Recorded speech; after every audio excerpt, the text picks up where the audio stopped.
1952 में देश के पहले राष्ट्रपति डॉक्टर राजेंद्र प्रसाद को विपक्ष के उम्मीदवार केटी शाह समेत 4 उम्मीदवारों का सामना करना पड़ा था, लेकिन राजेंद्र प्रसाद आसानी से चुनाव जीत गए थे। 1957 में राजेंद्र बाबू का दूसरा चुनाव प्रतीकात्मक ही रहा और उनके दोनों विरोधी उम्मीदवारों को 1,500 से 2,000 वोट ही मिले, मगर चुनाव हुआ था।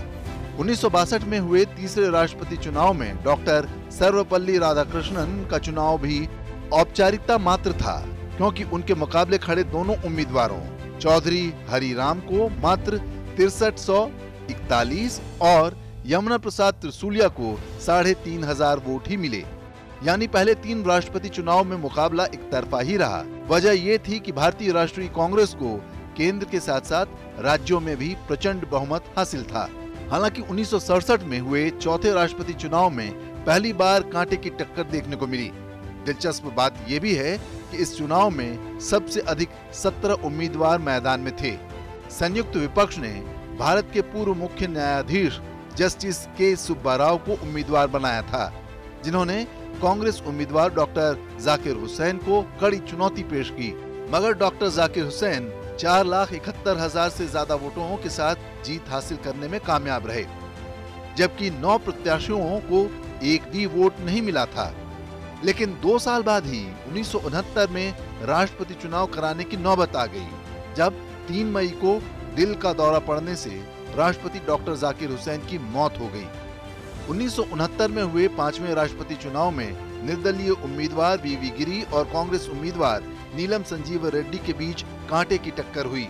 तत्कालीन प्रधानमंत्री इंदिरा गांधी ने निर्वाचक मंडल के सदस्यों से अपनी अंतरात्मा की आवाज पर वोट देने की अपील की थी। नतीजा ये हुआ कि वीवी गिरी 4 लाख से ज्यादा वोटों के साथ चुनाव जीत गए और कांग्रेस उम्मीदवार नीलम संजीव रेड्डी को हार का सामना करना पड़ा।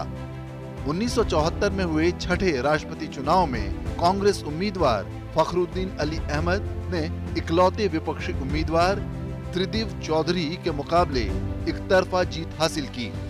1977 में तत्कालीन राष्ट्रपति फखरुद्दीन अली अहमद के निधन के कारण 7वें राष्ट्रपति चुनाव कराने पड़े, लेकिन इस समय तक राजनीतिक परिस्थितियां काफी बदल चुकी थी।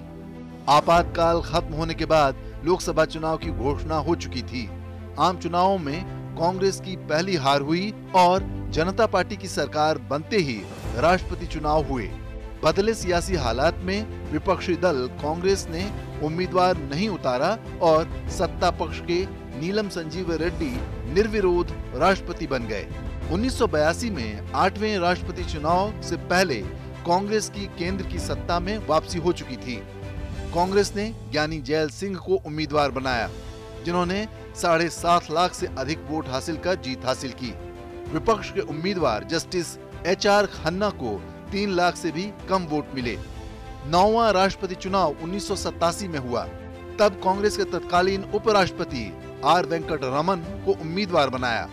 विपक्षी उम्मीदवार बी कृष्ण अय्यर उन्हें कड़ी टक्कर नहीं दे पाए और R वेंकट रमन ने बड़े अंतर से जीत हासिल की।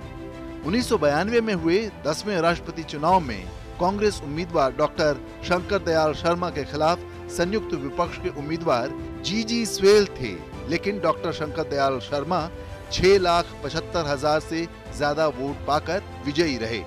1997 में हुए 11वें राष्ट्रपति चुनाव में KR नारायणन ने एकतरफा जीत हासिल की। उन्होंने शिवसेना समर्थित उम्मीदवार TN शेषन को 9 लाख से ज्यादा वोटों के अंतर से हराया था। 2002 में हुए 12वें राष्ट्रपति चुनाव में तत्कालीन NDA सरकार ने डॉक्टर APJ अब्दुल कलाम पर लगभग सहमति बना ली, मगर वामपंथी दल नहीं माने और उन्होंने कैप्टन लक्ष्मी सहगल को उतारा। कलाम साहब ने 8 लाख से ज्यादा वोटों के अंतर से जीत हासिल की।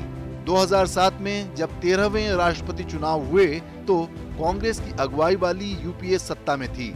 आमने सामने के मुकाबले में UPA उम्मीदवार प्रतिभा देवी सिंह पाटिल ने NDA उम्मीदवार भैरव सिंह शेखावत को 3 लाख से ज्यादा मतों के अंतर से हरा दिया और वो देश की पहली महिला राष्ट्रपति बनी।